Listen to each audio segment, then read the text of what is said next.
Hoy vamos a analizar un caso aterrador que te dejará impactado. Así que mira este video hasta el final. La tranquila ciudad de Mav Visanti fue despertada por los desesperados gritos de un hombre. Al asomarse por las ventanas, los residentes vieron a su vecino, Carlo Lisi, de 31 años, pidiendo ayuda. Parecía asustado y desorientado, murmurando incoherencias y suplicando que alguien llamara a la policía. A medida que las personas de las casas cercanas se reunían, Carlo reveló que toda su familia había sido víctima de intrusos que irrumpieron en su hogar. Mientras esperaban la llegada de las autoridades, el operador de emergencias le indicó a Carlo que verificara si sus familiares tenían pulso y que practicara RCP y había señales de vida. La respuesta de Carlo fue escalofriante. Gritó que no volvería a entrar a la casa ni a tocar los cuerpos. Había sobrevivido milagrosamente porque estaba con amigos en un bar deportivo local viendo el partido de fútbol entre Italia e Inglaterra. Mencionó que todo parecía normal cuando salió de su casa esa noche. Pero al regresar, encontró su hogar en desorden y los cuerpos sin vida de su esposa Cristina, de 38 años, su hija de 5 años y su hijo de 1 año y medio. Queridos espectadores, tenemos las mejores historias de crímenes en nuestro canal. Para no perdérselas, asegúrense de suscribirse y, por favor, denle me gusta al video. Cristina Lisi, nacida Cristina Omas, vino al mundo el 17 de septiembre de 1975 en la pequeña ciudad de Pavía, al norte de Italia, siendo la hija mayor de su familia. Desde temprana edad, mostró una naturaleza fuerte, independiente y muy ambiciosa, siempre marchando al ritmo de su propio tambor. Poseía cualidades de liderazgo y siempre se esforzaba por sobresalir en todo lo que emprendía, ya fuera en sus estudios, en sus actuaciones en el club de teatro o en las actividades cotidianas. Cristina era alguien que siempre tenía un amplio círculo de amistades, gracias a sus excelentes habilidades organizativas y su capacidad para liderar. Al terminar la secundaria, fue aceptada en una prestigiosa universidad en Milán y pronto se mudó de la casa de sus padres para comenzar una vida independiente. A pesar de ello, mantuvo una relación cercana con su familia, manteniéndose en contacto constante, y sus padres sabían que siempre podían contar con su hija mayor. A los 19 años, mientras aún asistía a la universidad, Cristina consiguió un trabajo en una sucursal de una importante compañía de seguros italiana ubicada en Mav Visanti. Rápidamente se ganó el respeto de sus superiores y colegas, y su carrera despegó velozmente hacia el éxito. Al graduarse, tenía ante sí un amplio abanico de oportunidades, pero en lugar de mudarse a una gran ciudad, eligió quedarse más cerca de casa, en el campo. Para entonces, ya había recibido un ascenso en el trabajo y asumido un cargo gerencial, convirtiéndose en una especialista destacada en el campo de los seguros civiles.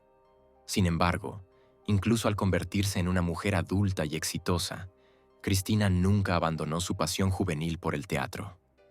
Dedicaba todo su tiempo libre a los ensayos y a actuar en el escenario, disfrutando especialmente de las producciones musicales debido a su poderosa voz y oído musical impecable. En Mav Visanti tenía admiradores e incluso a veces la reconocían en la calle.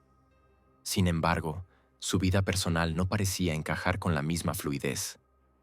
Tenía muchos pretendientes y romances ocasionales, pero la mayoría de los hombres que conocía le parecían frívolos, poco confiables y no aptos para una relación seria o la vida en familia. Mantenía la esperanza de que eventualmente encontraría a su verdadero amor y lograría la felicidad. Y así sucedió. Conoció a un hombre que le agradó de inmediato, Carlo Lisi, quien vino al mundo en el otoño de 1982 en la comuna italiana de Casarano, siendo el mayor de 2 hijos de su familia. El patriarca familiar tenía ideas conservadoras, era bastante estricto e incluso severo con sus hijos. El hermano menor de Carlo rápidamente se convirtió en el favorito de los padres, constantemente mimado y protegido, mientras que a Carlo, como primogénito, se le exigía obediencia incuestionable, un rendimiento académico sobresaliente y logros destacados. Desde la infancia, Carlo se esforzó por cumplir las expectativas de sus padres, actuando siempre como se le indicaba. Se destacaba en los estudios, participaba en voleibol, un deporte elegido por su padre, a pesar de que la pasión de Carlo era el fútbol. Y nunca discutía con su padre, quien solía declarar que en su casa se vivía bajo sus reglas. Era fácil molestar o enfurecer al padre, que se volvía aterrador cuando se enojaba, por lo que Carlos se esforzaba por no contradecirlo nunca, observando siempre con envidia el trato más afectuoso que su padre y su madre le daban a su hermano menor. En la adolescencia, Carlos se volvió nervioso y retraído, soñando con hacer algo por sí mismo, pero temiendo la ira de su padre. Sus miedos, luchas internas y dudas afectaban sus relaciones con los demás. Carlo tenía casi ningún amigo en la escuela, donde lo veían como un nerd poco interesante, víctima frecuente del acoso escolar sin capacidad para defenderse, ya que su padre había destruido su autoestima y su deseo de afirmarse. Con el tiempo, Carlo aprendió a adaptarse y a pasar desapercibido. Evitaba los conflictos, trataba de mezclarse con la multitud y era superficialmente cortés y amable incluso con quienes despreciaba. Parecía que Carlo había perdido sus propias emociones, o tal vez nunca las había tenido. Reía o lloraba con los demás, pero sus respuestas emocionales siempre eran superficiales porque nunca sentía realmente esas emociones. A pesar de su difícil crianza, al terminar la escuela secundaria, Carlos se inscribió en la Facultad de Economía de una universidad prestigiosa. Esta elección, como tantas otras en su vida, fue dictada por su padre, quien consideraba que la economía era un campo respetable y lucrativo. Carlos, sin embargo, no sentía ningún interés por los números ni las finanzas. Nunca se le consultó sobre sus preferencias, ni se atrevía a cuestionar la decisión de su padre. Con el tiempo, se acostumbró a actuar en contra de sus propios intereses, priorizando la obediencia sobre su propia felicidad. Físicamente, Carlo era llamativamente atractivo, un rasgo que no pasaba desapercibido entre quienes lo rodeaban. Años de deporte y sesiones regulares en el gimnasio le habían proporcionado una complexión atlética, y su deslumbrante sonrisa y apariencia bien cuidada contribuían a su encanto. Esta belleza, combinada con un carisma superficial, a menudo atraía a las personas hacia él, aunque pocos lograban ver más allá de la superficie. Su atractivo le generó una sensación de importancia personal, alimentando un amor propio excesivo y lo que algunos más tarde describirían como narcisismo clínico. Cuando Carlo conoció a Cristina, sus personalidades contrastantes provocaron una chispa inmediata. La confianza e independencia de Cristina contrastaban claramente con la naturaleza reservada y sumisa de Carlo. Sin embargo, bajo su exterior aparentemente inofensivo, Carlo ocultaba semillas de algo más oscuro, rasgos que Cristina, en su optimismo, creía que podía sanar. Un rasgo notable de Carlo era su habilidad para esquivar preguntas incómodas. Aunque no era un mentiroso patológico, su capacidad para evitar y tergiversar lo convertía en un enigma para muchos. Su actitud impasible le daba credibilidad a sus palabras, creando una ilusión de honestidad incluso cuando no decía la verdad. Las personas que conocían a Carlo personalmente recordaban su escasa capacidad de empatía. A menudo parecía insensible e indiferente ante los problemas y penas de los demás, incluso de aquellos más cercanos a él. Sus respuestas ante situaciones emocionales eran, en el mejor de los casos, superficiales, lo cual sugería una incapacidad o falta de voluntad para conectar a un nivel más profundo. Carlo iniciaba fácilmente aventuras con mujeres, aprovechando su apariencia y encanto, pero era incapaz de establecer relaciones serias y duraderas. Había varias razones para esto. Primero, Carlo hacía todo lo posible por evitar la responsabilidad.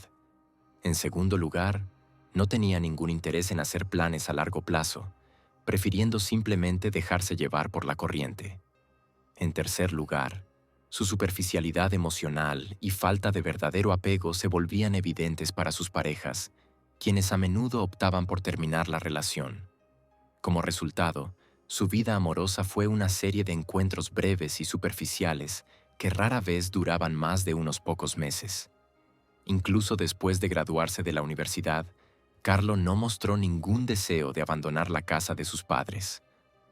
Continuó viviendo bajo su techo, mostrando poco interés en comenzar una vida independiente o formar una familia propia. A pesar de ello, consiguió un trabajo en una importante empresa de tecnología de la información en Milán. El puesto ofrecía un buen salario y perspectivas prometedoras, pero Carlo seguía insatisfecho.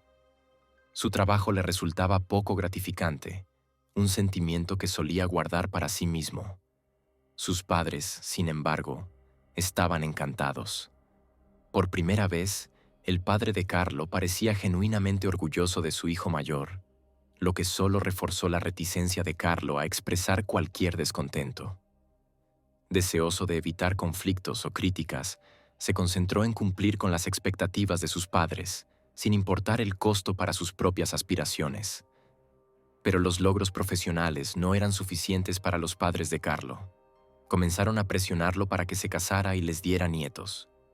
Conscientes de sus numerosos romances efímeros y de su incapacidad para mantener una relación seria, estas conversaciones a menudo conducían a discusiones en casa. Carlo, siempre reacio a la confrontación, les aseguraba que pronto encontraría una esposa y formaría una familia. Sin embargo, esa promesa no era más que una forma de desviar sus exigencias y ganar tiempo. La vida de Carlo dio un giro dramático cuando vio por primera vez a Cristina Omas durante su presentación en una obra musical. Su poderoso carisma y su impresionante talento vocal lo cautivaron de inmediato. Por primera vez en años, Carlo sintió algo parecido a la admiración, aunque no tuvo el valor de acercarse a ella después del espectáculo. El destino, sin embargo, tenía otros planes. Unas semanas después, amigos en común los presentaron, sentando las bases para un romance vertiginoso. En el momento de su encuentro, Carlo tenía solo 23 años, mientras que Cristina ya tenía 30. La significativa diferencia de edad no pareció importar, ya que rápidamente desarrollaron una conexión fuerte. Cristina, quien había pasado gran parte de su vida enfocada en su carrera, se encontró inesperadamente deseando una familia e hijos. Carlo, con su buena apariencia, orientación profesional e inteligencia, le parecía el compañero perfecto. Ella veía su vacilación, dependencia, egoísmo evidente y frialdad emocional como retos que podría ayudarle a superar. Tomando la iniciativa en la relación, Cristina se convirtió en la fuerza motriz detrás de sus planes, mientras Carlo seguía dócilmente su liderazgo. La relación avanzó rápidamente, y en cuestión de meses, Cristina presentó a Carlo a su familia. Sin embargo, sus padres no quedaron impresionados. Veían a Carlo como frívolo e inmaduro, y la madre de Cristina lo describía como un niño en el cuerpo de un hombre. Ella creía que su hija merecía una pareja más emocionalmente madura y confiable, alguien capaz de brindar un apoyo genuino. Cristina, sin embargo, no estaba de acuerdo. Fiel a su naturaleza, siguió a su corazón, convencida de que Carlo era el indicado para ella. Por otro lado, los padres de Carlo estaban encantados con la elección de su hijo. Cristina era vista como una mujer responsable, exitosa y autosuficiente, que podía compensar las deficiencias de Carlo. Incluso el padre de Carlo, conocido por ser difícil de complacer, aprobó la relación. Esta validación convenció aún más a Carlo de que había tomado la decisión correcta, incluso si no comprendía del todo lo que esa decisión implicaba. Aproximadamente un año después de haberse conocido, la joven pareja se mudó junta y comenzó a planificar activamente su boda. Carlo era callado y sumiso, siempre escuchando a su prometida, sin contradecirla nunca y evitando cuidadosamente las disputas domésticas. Cristina tomaba todas las decisiones, mientras Carlo las apoyaba en silencio. Este arreglo le venía perfectamente. Ella estaba convencida de que les esperaba una vida larga y feliz. Veía la falta de iniciativa de Carlo como algo entrañable, creyendo que era una señal de su confianza en su juicio. Sin embargo, justo antes de la boda, Carlo reveló por primera vez su verdadera naturaleza, lo que casi provocó una ruptura. Antes de la boda, los amigos de Carlo organizaron una despedida de soltero en uno de los clubes nocturnos más populares de Milán.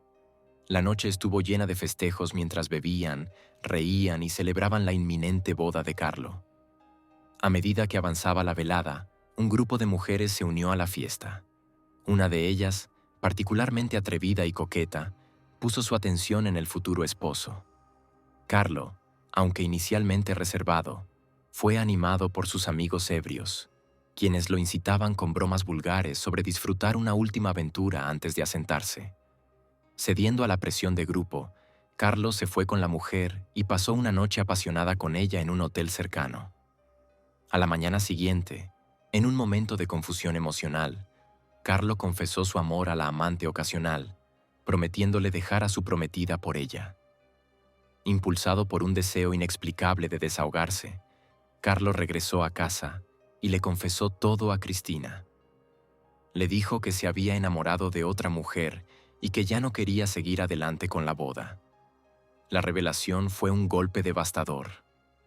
Cristina afrontó la impactante noticia con notable dignidad. Empacó sus pertenencias, decidida a no suplicar ni rogar, y se mudó temporalmente a casa de sus padres mientras buscaba un lugar para ella sola. Creía que la traición decía mucho sobre el carácter de Carlo y no veía ningún futuro con él. Cuando el padre de Carlo se enteró de las acciones de su hijo y del compromiso roto, se enfureció. Regañó a Carlo, declarando que no permitiría que su heredero arruinara su reputación ni la de la familia. El padre de Carlo exigió que su hijo se disculpara con Cristina y la convenciera de retomar el compromiso. Carlo, acostumbrado a someterse a la voluntad de su padre, obedeció sin dudar. Armado con un enorme ramo de flores, fue a la casa de los Somas para rogarle perdón a Cristina. Los padres de Cristina, que ya desaprobaban a Carlo, se opusieron firmemente a la reconciliación. Consideraban que su comportamiento era una prueba de su inmadurez y egoísmo. Sin embargo, Cristina tomó la decisión final. Después de mucha reflexión, eligió perdonar a Carlo, convencida de que todos merecen una segunda oportunidad. La boda se llevó a cabo según lo planeado, y la pareja usó el dinero regalado por sus familiares para comprar su propia casa en Mav Bisanti. Durante un tiempo, su vida matrimonial pareció ser feliz. Ambos tenían cargos de alto nivel con salarios considerables, lo que les permitía disfrutar no solo de las necesidades básicas de la vida, sino también de lujos como viajes y entretenimiento. En 2009, dieron la bienvenida a su primera hija, a la que llamaron Julia. 4 años después, en 2013, Cristina dio a luz a un hijo, Gabriel. Para el mundo exterior, los Lisi parecían el epítome de una familia feliz. Proyectaban una imagen de amor y armonía, con Carlo desempeñando el papel de esposo y padre devoto. Cristina parecía satisfecha, segura de que habían superado los desafíos anteriores. Pero debajo de esta fachada, Carlo llevaba una doble vida. En casa, era el hombre de familia perfecto. Pasaba tiempo con su esposa e hijos y mantenía cuidadosamente una imagen de estabilidad. Sin embargo, en Milán, donde viajaba diariamente por trabajo, Carlo se transformaba en una persona completamente diferente. Con frecuencia tenía aventuras y encuentros casuales, conociendo a mujeres en cafeterías, centros comerciales o incluso en la calle. El hombre apuesto, vestido con estilo y en su costoso coche, casi siempre recibía interés recíproco. Pero estos romances solían terminar después de unas pocas citas. Carlo disfrutaba del control y la dominación en estas relaciones a corto plazo, decidiendo cuándo ver a su siguiente conquista y cuándo dejarla. En casa, Cristina seguía llevando las riendas de la relación. La sumisión de Carlo ocultaba su insatisfacción interior, que mantenía en secreto ante su esposa. Justificaba sus infidelidades como distracciones inofensivas, convenciéndose de que sus acciones no afectaban realmente a su familia. Sin embargo, los rumores sobre sus aventuras eventualmente llegaron a oídos de Cristina. Ella lo confrontó en múltiples ocasiones, pero Carlo negó vehementemente las acusaciones, desestimándolas como simples chismes sin fundamento. En 2013, poco después del nacimiento de Gabriel, la insatisfacción de Carlo llegó a un punto crítico. Pensó seriamente en dejar a su familia por una de sus amantes. Envalentonado por sus sentimientos hacia la mujer, confesó sus intenciones a Cristina. Sin embargo, Cristina respondió con argumentos convincentes en contra de la separación. Enfatizó el impacto emocional que eso tendría en sus hijos y cómo esa decisión devastaría a los padres de Carlo. Carlo, quien nunca pudo soportar decepcionar a su padre, finalmente cedió ante su razonamiento. Una vez más, eligió el camino de menor resistencia, reprimiendo sus deseos en favor de preservar las apariencias. Un año después, a principios de 2014, una nueva empleada llamada María se incorporó al lugar de trabajo de Carlo. Joven, atractiva y vibrante, la presencia de María captó de inmediato la atención de Carlo. Se obsesionó con ella, incapaz de pensar en otra cosa o en otra persona. Su juventud y energía contrastaban drásticamente con lo que él percibía como las rutinas monótonas de su vida matrimonial. Carlo, cautivado, comenzó a hacer intentos por conquistarla, regalándole pequeños obsequios, ofreciendo halagos excesivos y pidiéndole constantemente que salieran juntos. María, sin embargo, fue firme en sus negativas. Dejó en claro que no tenía interés en entablar una relación con un compañero de trabajo casado y con 2 hijos. Pero Carlo, incapaz de aceptar el rechazo, ignoró sus límites y continuó con su acoso persistente. La obsesión de Carlo con María se intensificó, y su percepción sobre su propia vida comenzó a deteriorarse. Empezó a ver a su esposa, Cristina, y a sus hijos como los principales obstáculos para su felicidad. Lo que alguna vez fue amor y responsabilidad ahora le parecía, a Carlo, una prisión y una fuente de resentimiento. En su mente, María simbolizaba libertad, pasión y una oportunidad de comenzar de nuevo. Una vida libre de las exigencias del matrimonio y la paternidad. Estas fantasías lo consumían, y su creciente resentimiento hacia Cristina y los niños lo alejaba cada vez más de la familia que alguna vez fue su mundo entero. En un intento desesperado por hacer realidad sus fantasías, Carlo volvió a sacar el tema del divorcio con Cristina. Esperaba que finalmente ella cediera y le otorgara una salida de lo que él veía como una existencia asfixiante. Cristina, sin embargo, seguía siendo tan práctica y centrada en la familia como siempre. Desestimó la idea, argumentando que el divorcio no solo destrozaría su vida aparentemente estable, sino que también causaría un daño emocional inmenso a sus hijos. Para ella, la unidad familiar era sagrada, y creía que resolver juntos sus problemas era la única opción viable. Carlo, incapaz de contradecir su lógica, cedió a regañadientes, aunque su frustración y resentimiento crecían por dentro. Incapaz de renunciar a su sueño de una nueva vida, Carlo comenzó a consultar abogados de divorcio en secreto. Su intención era encontrar una forma de salir de su matrimonio que le permitiera estar con María sin perderlo todo. Las consultas legales revelaron que separarse de Cristina sería financieramente desastroso. Según la ley, la mitad de sus bienes pasarían a ser de ella y estaría obligado a pagar una manutención sustancial para Giulia y Gabriel. Para un hombre ya consumido por fantasías egoístas, la carga económica del divorcio era simplemente inaceptable. Frustrado y sin disposición a comprometer su futuro imaginado, los pensamientos de Carlos se tornaron oscuros. Tarde por la noche, mientras Cristina y los niños dormían, comenzó a investigar formas de eliminar su problema. Se sumergió en historias criminales y foros, buscando inspiración. Un caso en particular captó su atención. Un robo a mano armada en Mav Visanti, donde los perpetradores apuñalaron fatalmente al dueño de casa antes de escapar sin ser detectados. El crimen seguía sin resolverse, y Carlo comenzó a imaginar cómo podría recrear un escenario similar para resolver su propio dilema. Un plan monstruoso comenzó a tomar forma, uno en el que Cristina y los niños serían las víctimas, y Carlo emergería libre para comenzar una nueva vida. El viernes 13 de junio de 2014 comenzó como cualquier otro día para la familia Lisi. Carlo, que había tomado el día libre en el trabajo, tomó la decisión deliberada de pasarlo con su familia. Su día transcurrió con visitas a un parque de diversiones, una jornada de compras en el centro comercial local y una deliciosa cena en un café popular de la ciudad. Carlo fue particularmente meticuloso al orquestar sus actividades para asegurarse de ser visto por la mayor cantidad de personas posible, cuidando cada detalle para proyectar la imagen de una familia feliz y amorosa.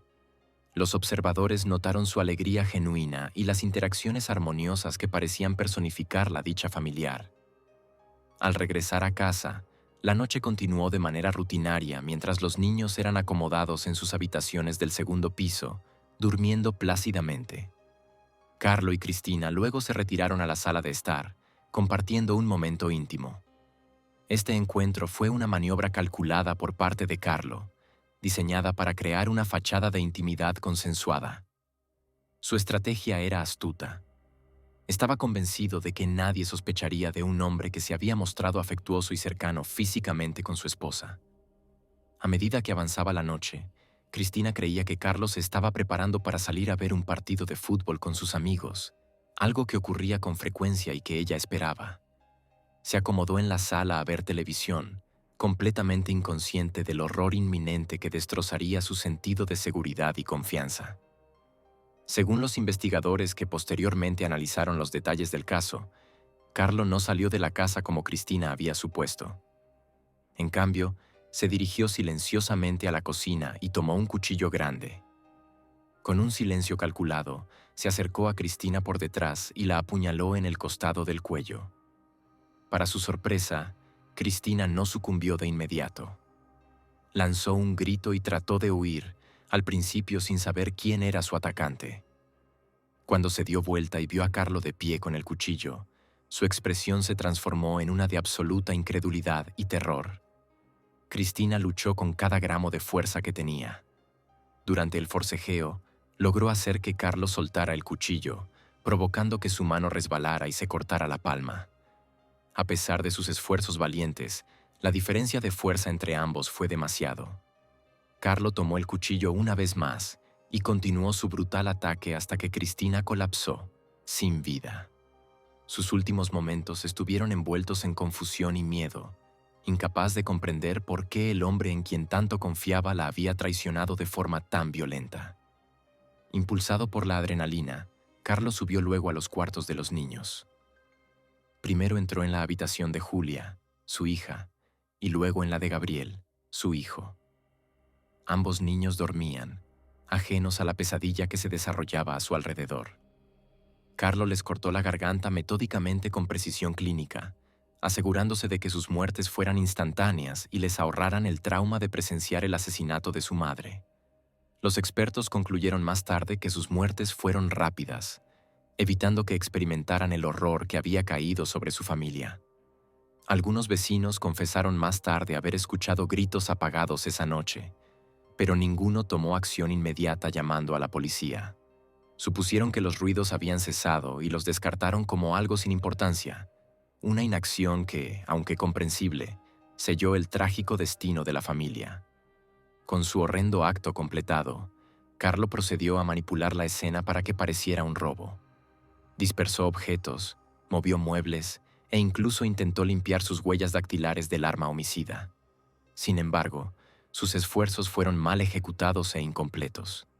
Logró limpiar las manchas de sangre del suelo donde había pisado, pero no se dio cuenta de las pequeñas salpicaduras en su ropa. Exhausto, se dirigió a una ducha en el sótano que rara vez usaban para eliminar la evidencia inmediata. En un descuido desconcertante, Carlos se volvió a poner la misma camisa que había usado durante los asesinatos, la cual tenía pequeñas manchas de sangre que no había notado en medio del caos de sus acciones. Este error crucial se convertiría más tarde en una pieza clave de evidencia en su contra. Posteriormente, Carlo vendó el corte en la palma de su mano, una herida sufrida durante su violenta lucha con Cristina, antes de vestirse meticulosamente con ropa limpia. Luego salió de la casa y se dirigió a un bar deportivo cercano para ver un partido de fútbol y disfrutar de una cerveza con amigos. Para cualquier observador, Carlo parecía completamente normal. Reía, animaba y conversaba de forma casual, integrándose sin problemas con la multitud animada. Sus amigos, quienes más tarde fueron convocados a testificar ante el tribunal, quedaron horrorizados al enterarse del crimen atroz que él había cometido apenas unas horas antes. Lo describieron como calmado y jovial aquella noche, incapaces de reconciliar su comportamiento externo con los actos horrendos que había perpetrado.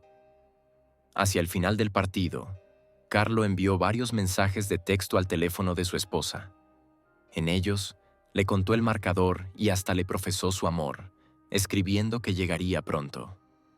Estos mensajes formaban parte de su coartada cuidadosamente construida, diseñada para reforzar la ilusión de que había estado en el bar deportivo toda la noche, ajeno a la tragedia que se desarrollaba en casa. Carlo regresó a su casa alrededor de las 3 de la mañana y simuló descubrir la escena del crimen de forma dramática. Corrió hacia la calle gritando en voz alta, sus alaridos rasgando la quietud de la madrugada. El alboroto atrajo rápidamente la atención de los vecinos, muchos de los cuales se despertaron y salieron apresuradamente a investigar. Alarmados, llamaron a la policía y a los servicios médicos de emergencia. Mientras esperaban la llegada de las autoridades, el operador de emergencias le indicó a Carlo que verificara si los miembros de su familia tenían pulso y que practicara RCP si había señales de vida. La reacción de Carlo fue escalofriante. Gritó que no volvería a entrar en la casa ni tocar los cuerpos. Su reacción, aunque tal vez atribuible al shock, resultó extrañamente peculiar. Aún más inquietante fue el hecho de que se refiriera a su familia como cuerpos, antes de que alguien hubiera confirmado oficialmente sus muertes. Cuando la policía y el personal médico llegaron y pronunciaron oficialmente muertas a Cristina y a los niños, el comportamiento de Carlo despertó mayores sospechas. Apenas reaccionó ante la devastadora noticia. Su rostro era una máscara de indiferencia. Los intentos de fingir dolor no resultaron convincentes. Torcía los rasgos como si tratara de llorar, pero sus ojos permanecían secos y su actitud extrañamente desapegada. Cuando le preguntaron sobre los hechos de la noche, Carlo tuvo dificultad para ofrecer una cronología coherente. Sus declaraciones estaban plagadas de contradicciones y parecía incapaz de recordar incluso detalles básicos sobre sus movimientos. Sumando a las sospechas crecientes, Carlo confesó que había grabado en su teléfono el descubrimiento de la escena del crimen. Afirmó que el vídeo sería una prueba irrefutable de su inocencia, capturando su reacción genuina al hallar los cuerpos de su familia. Sin embargo, esta estrategia mal concebida resultó desastrosa. El vídeo, que Carlo no dejó de grabar, contradijo su testimonio en varios aspectos cruciales. En las imágenes se observa claramente que no se acercó al cuerpo de Cristina para comprobar su pulso, ni subió las escaleras para evaluar el estado de los niños. En cambio, huyó inmediatamente de la escena, corriendo al exterior en una exhibición exagerada de pánico que parecía más teatral que real. La afirmación inicial de Carlo de que los asesinatos fueron el resultado de un robo fue rápidamente descartada durante las primeras etapas de la investigación. Un examen forense exhaustivo de la escena reveló que no había señales de entrada forzada. Todas las puertas y ventanas estaban intactas, lo que indica que el autor tuvo acceso sin impedimentos a la casa. Además, nada de valor aparente había sido sustraído. La caja de joyas de Cristina, el dinero en efectivo y otros objetos de valor permanecían intactos, y el desorden dentro del hogar parecía haber sido montado artificialmente. Los objetos estaban volcados o desplazados de una forma que sugería que no hubo un intento genuino de buscar cosas valiosas. Quizás lo más condenatorio fue la ausencia de un motivo creíble para que intrusos dañaran a los niños, quienes dormían pacíficamente en sus camas al momento del ataque. A medida que la evidencia continuaba acumulándose, el caso se reclasificó rápidamente de un posible robo a un acto deliberado de homicidio, con Carlo como principal sospechoso. Sus declaraciones inconsistentes y contradictorias no hicieron más que debilitar su defensa. Cuando lo interrogaron sobre el corte fresco en su palma, Carlo ofreció una explicación débil, afirmando que se había lesionado al salir apresuradamente de la casa. Sin embargo, el análisis forense de su ropa reveló pequeñas salpicaduras de sangre en la parte trasera de su camisa, un patrón compatible con el movimiento del cuchillo durante el ataque e imposible de conciliar con su narrativa de huida. El vídeo que Carlo entregó a las autoridades socavó aún más su defensa, pues mostraba que nunca intentó buscar signos de vida, contradiciendo directamente sus afirmaciones de haber hallado a su familia ya muerta. A pesar de esta abrumadora evidencia, Carlo mantuvo que había encontrado a su familia muerta y estaba seguro de que habían sido asesinados con un cuchillo. Los investigadores también hallaron un trapo ensangrentado en la basura que Carlo había usado para limpiar tras los asesinatos. Esto, junto con las manchas en su ropa interior y las inconsistencias en la escenificación de la escena del crimen, sellaron finalmente su destino. Tras su arresto, los intentos de Carlo por fingir dolor cesaron por completo. Una vez en custodia, exhibió una calma inquietante, sin mostrar señales de culpa o remordimiento. En su celda, simplemente se acostó y se durmió, ofreciendo un contraste escalofriante con los actos horribles que había cometido apenas unas horas antes. La indiferencia de Carlo también se manifestó durante los interrogatorios, donde mantuvo firmemente su inocencia a pesar de las pruebas abrumadoras en su contra. Los investigadores observaron su falta de emoción al hablar sobre su esposa e hijos, describiéndolo como frío y desapegado. Una reconstrucción meticulosa del historial de búsquedas de Carlo, derivada de los datos en su computadora portátil incautada, proporcionó a los investigadores una línea de tiempo inquietante de su descenso en la planificación de los asesinatos de su familia. Las búsquedas incluían investigaciones sobre venenos imposibles de rastrear, anatomía detallada de heridas mortales y relatos minuciosos de otros crímenes violentos. Cada búsqueda, cada clic, profundizaba más en su intención maliciosa, sin dejar dudas de que los asesinatos fueron premeditados. A pesar de esta clara evidencia de planificación, el motivo subyacente de las acciones de Carlo seguía siendo un misterio inquietante que desconcertaba tanto a los investigadores como a la comunidad. A medida que el peso de las pruebas irrefutables recaía sobre él, Carlo acabó por abandonar su fachada de inocencia. Reconociendo la futilidad de seguir negándolo, comenzó a confesar. Su explicación serena, casi clínica, de cómo había asesinado a sus seres queridos estremeció a todos los presentes. Carlo relató cada paso del crimen sin mostrar ninguna emoción, describiendo los actos como si fueran acontecimientos rutinarios. Sin embargo, fue su justificación, su motivo, lo que realmente horrorizó a todos. Habló de una retorcida necesidad de control y de la errónea creencia de que actuaba en beneficio de su familia, pintando un cuadro perturbador de su psique distorsionada. Al explicar por qué decidió asesinar a su familia, Carlo reveló que se sentía atrapado por sus obligaciones. Para él, el divorcio no era una opción aceptable. Razonaba que terminar su matrimonio requeriría dividir los bienes adquiridos en común, incluida la casa, los autos y la cuenta bancaria familiar. Tal pérdida le resultaba intolerable.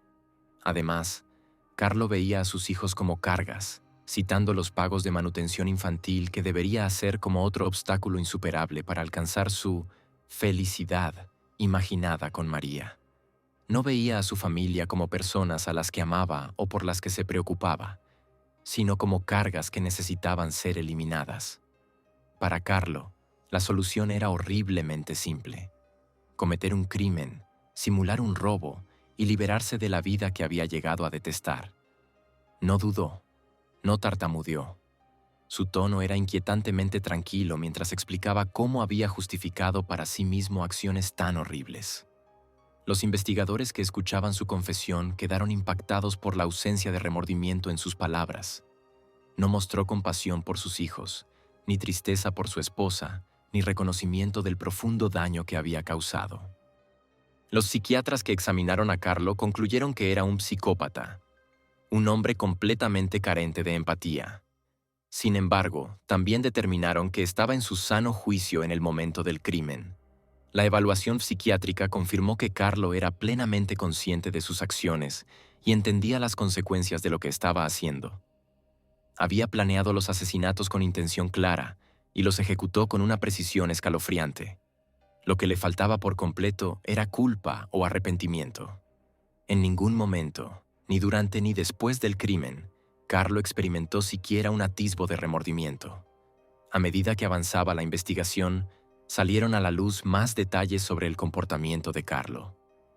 Amigos y conocidos recordaron momentos en los que su falta de empatía había sido sutilmente evidente, aunque nunca lo suficiente como para generar alarma. Lo describían como encantador pero superficial, un hombre que podía fingir interés y emoción, pero rara vez formaba vínculos profundos. Con el tiempo, muchos se dieron cuenta de que su encanto era una fachada, una herramienta que utilizaba para manipular a quienes lo rodeaban. A pesar de su estoicismo, Carlo intentó defender sus acciones durante el juicio. Reiteradamente enfatizó su creencia de que no le habían dejado otra opción, retratándose como una víctima de circunstancias que lo habían acorralado sin piedad. Su padre fue la figura central en esta historia trágica. Un hombre cuyos constantes ataques, tanto verbales como emocionales, comenzaron en su infancia y continuaron hasta la adultez. Estas agresiones iban más allá de la mera crítica. Eran patrones profundamente arraigados de control y dominación que erosionaron su sentido de autonomía. Cada decisión en su vida, según él, había estado marcada por la influencia opresiva de su padre. Esta interferencia constante, argumentaba, le había arrebatado la capacidad de trazar su propio camino, fomentando un resentimiento profundo y un sentimiento de impotencia que creció con los años. En enero de 2015, Carlo fue condenado a cadena perpetua. Escuchó el veredicto del juez con indiferencia, limitándose a decir que así lo pensaba. Tiempo después, intentó presentar una apelación, pero pronto la retiró por su cuenta, afirmando que todo era inútil. Finalmente, el padre de Lizzie murió de un infarto poco después de que su hijo fuera condenado y enviado a prisión. Simplemente no pudo aceptar el hecho de que había criado a un verdadero monstruo, carente de compasión y remordimiento.